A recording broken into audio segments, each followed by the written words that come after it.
This is a Mustang. This is a Mustang. Another Mustang. More Mustangness. But is this a Mustang?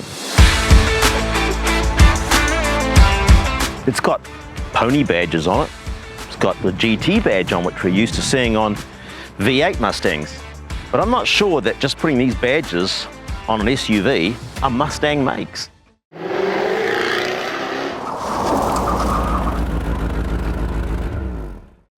It's an SUV.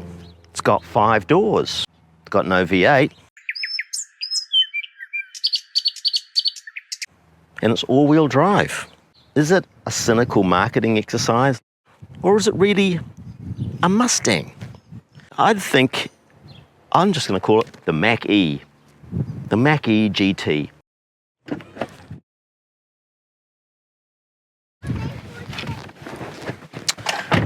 Right, let's take the Beggar for a drive. Oh, quite a good steering lock, I must say. Now, there's 3 models in the Mach-E range in New Zealand.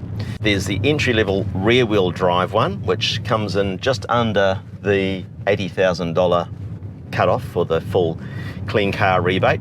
So yeah, $79,990 for the rear-wheel drive version. Now that's got a 440k claimed range.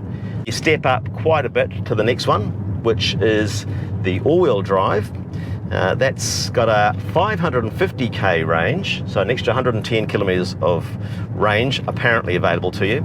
But that's $109,990, so pretty much $110,000. This one, of course, is the GT, and that is $124,990, so 125 grand. It's back to a 490k claimed range, and it's all-wheel drive.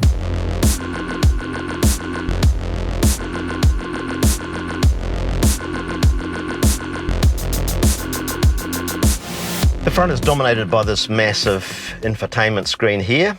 It's got a rotary control down the bottom, you'll see, which controls your volume for your audio. The ventilation, heating controls down here. You know, they're not particularly easy to use in terms of slider because your finger's bouncing around, but you can sort of paddle up and down temperatures.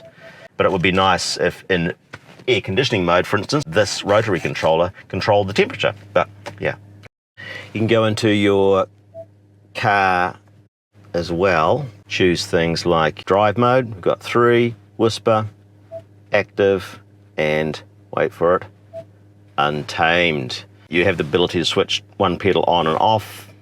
You can also switch propulsion sound on or off. I prefer it off because it just sounds synthesized and false. It's got auto hold, I've got that switched on, and the beauty of this car, I will say, is a very attractive feature of the Mach-E is that whatever settings you set up, it remembers. If I want to set it into untamed or active drive mode, when I wake up the next morning and hop in the car, it'll still be in that mode.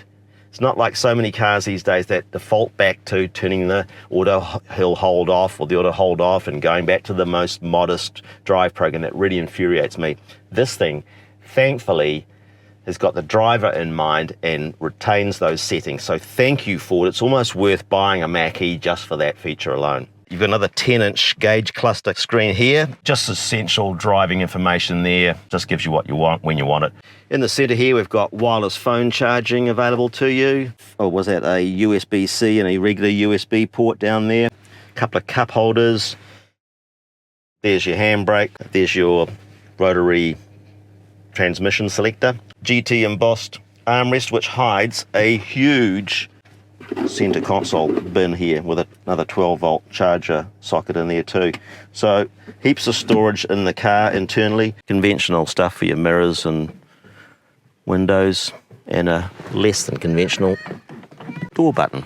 I did find that the steering wheel controls for the cruise control, very small iconography on there, very tiny, hard to see that. How's that for a handbook? I mean, it's all in English only too. It's not multi-language, it's just English. That's a lot of bedtime reading for that handbook. Now you might think that this swoopy, droopy roofline would really compromise the headroom in the rear. But it doesn't, because if you look beyond this sort of line here, you'll see that there's a higher line up here, which actually helps preserve the headroom. In fact, if I hop in, yeah, more than adequate headroom. Good leg room. I've got the seat set for me as a driver, and plenty of leg room there. Bit of foot room, not a huge amount of under seat foot room. I've got the seat down on its lower setting up the front, but you could certainly live with that.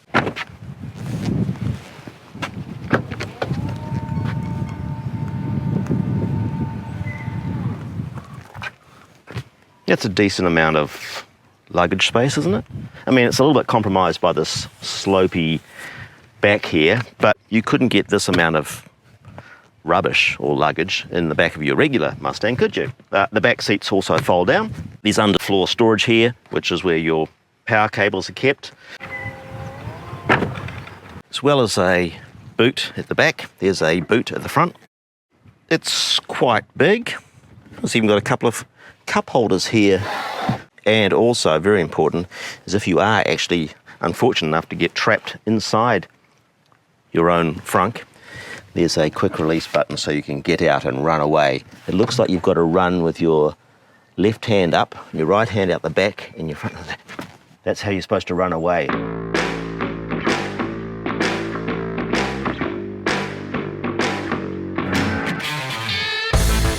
The numbers that this car delivers are quite astounding.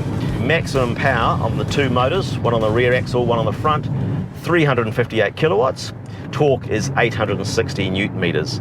So big numbers, but they need to be big numbers because this thing weighs 2,250 kgs. It is plenty quick, 0 to 100 kilometers an hour is quoted by Ford at 3.7 seconds, which is significantly quicker than your internal combustion engine Mustang GT 5-litre V8. Let's see if we can use our 0 to 100k time here on the motorway on-ramp. There's nobody else around, is there? Oh, okay, here we go. Ready? So,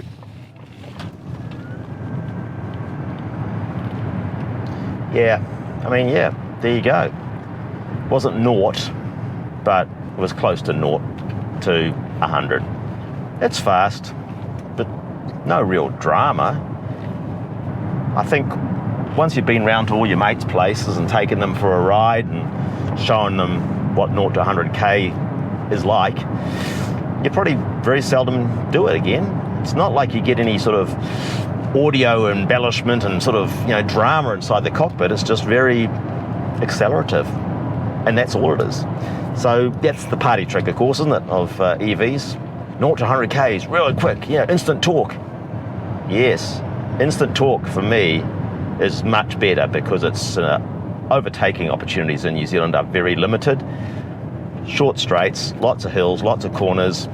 The less time you spend on the wrong side of the road overtaking someone slower, the better. And an electric vehicle like this just makes such short, safe work of it that for that alone, these things are to be recommended. Despite the fact that this thing's riding on 20-inch wheels, the ride is pretty good. It's definitely on the sports side of comfort, you know, luxury being the other side. It's not a luxurious ride. I've got it in whisper mode because I'm finding that adequate to move around in. So that's got its softest suspension setting through the Magna Ride suspension system. But even though it's in the softer setting, it's still, you know, a firm ride. It's a firm, connected ride, and it just gets harder as you go up through active and to untamed. It's quite quiet on smooth surface like we are now at highway speed. It's very quiet. The only noise that you ever get is a little bit of wind around these droopy, sad-looking mirrors on the doors. But on rougher chip, yeah, you get a bit more noise, as you do with any car on our New Zealand rough chip roads. But it's actually pretty contained and not at all irritating.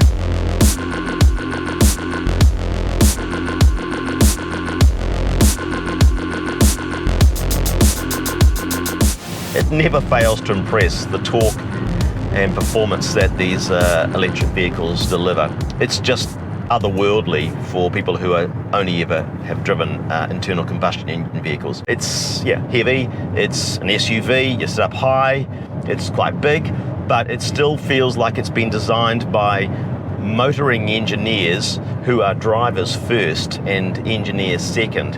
And one thing that helps clarify that in my thinking is the one pedal driving. It's switchable on or off. There's no variable amounts of regen you can use, but it's so well calibrated that within the first 2 or 3 minutes of driving this car from the get-go, it just did everything I wanted to, and I don't think I've touched the brake pedal except just to test that it actually works. Oh, there's a brake pedal. Can't see we'll be using that. And the beauty of this car's one pedal system is that, yes, it will bring the car to a complete stop, even on a downward or upward incline.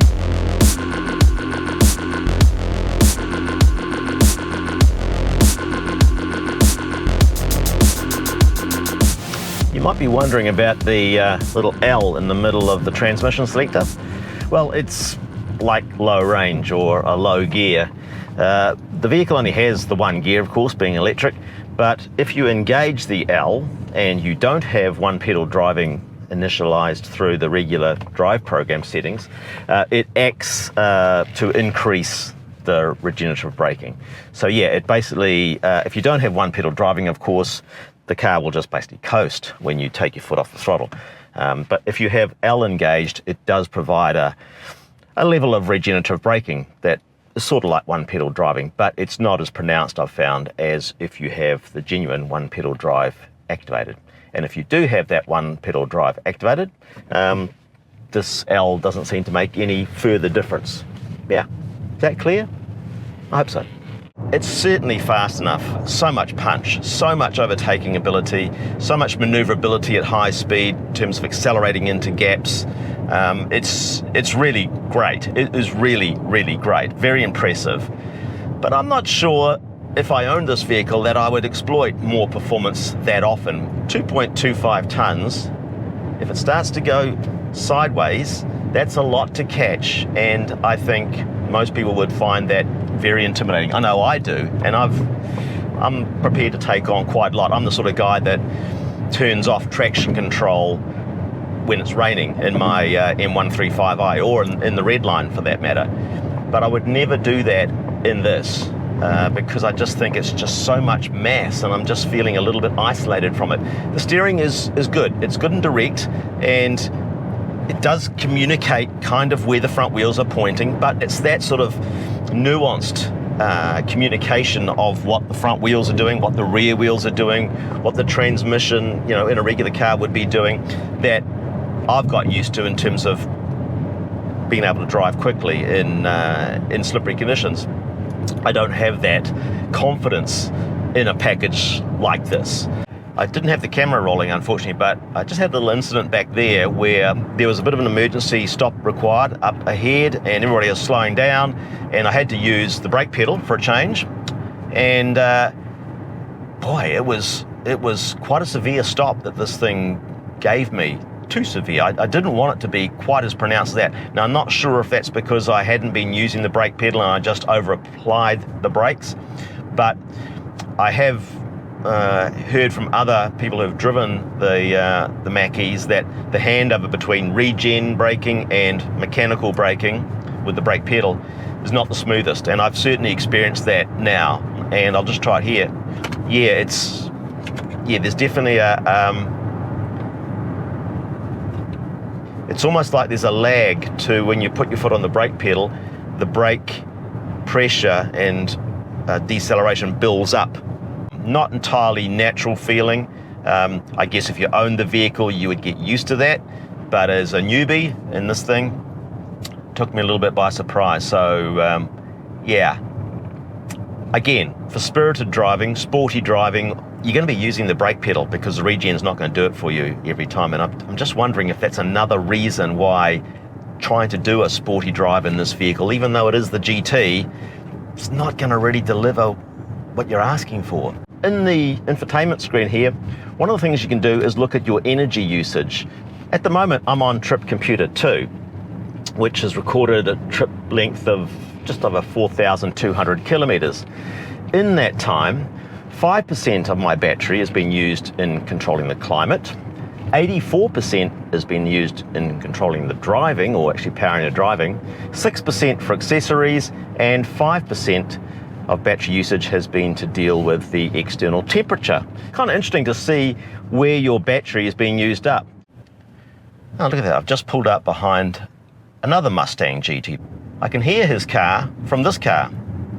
That's the funny thing about this.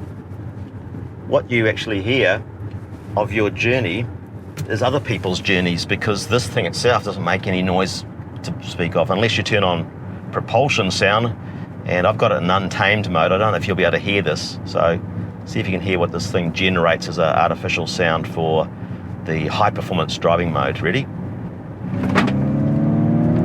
Did you hear that? It's a and the clanking going on was the stuff I've got in the boot hitting the inside of the tailgate, because man, does it pick up speed. 0 to 100 Ks, 3.7 seconds. You cannot not feel that. Even if you're not doing 0 to 100 K sprints, you're feeling the potential of that power everywhere you go in this thing. It's fun. Got this massive glass panoramic roof above me here. It's fixed, it does not open, and it's always see-through. There's no curtain or sleeve that slides across to shield it. So you've always got that massive amount of glass hanging above your head, which is okay. It provides a bit more light and airiness to the inside of the cabin here, which generally is a lovely place to look around. They're not particularly well bolstered, these seats. Visually they look okay, but the foam that they're made of is quite soft and squidgy, and particularly in the squab here, these very small bolsters on the side don't really provide much in the way of support at all. The back is better, but I don't think it's a vehicle you're going to toss around. Yeah, it's an SUV. Come on, grow up. Quite a lot of suede going on the doors here, on the edge of the dashboard. There's a kind of a honeycomb fabric to the top of the eyebrow feature on the top of the dashboard. But yeah, very nice, very nicely appointed. Does it feel like a $125,000 car? Well, for a battery electric vehicle, yes, I think it does actually. So I opened this video with the question, is it really a Mustang? And I'd like to close the video with my thoughts on that. No, I don't think it is a Mustang to me, because to me, a Mustang is a long, low, two-door coupe or convertible with a bonnet that stretches out towards the horizon. It's rear-wheel drive, and it says sports car. It says sports car because that's the noise it makes.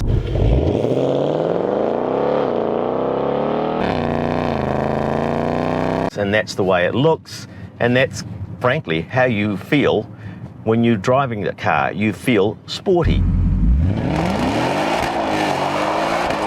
It's like that, you know, you get up on a Sunday morning, the car's clean, it's a beautiful clear day, you got nothing else on your schedule. You hop in your Mustang and you go for a drive, just for the sheer hell of it.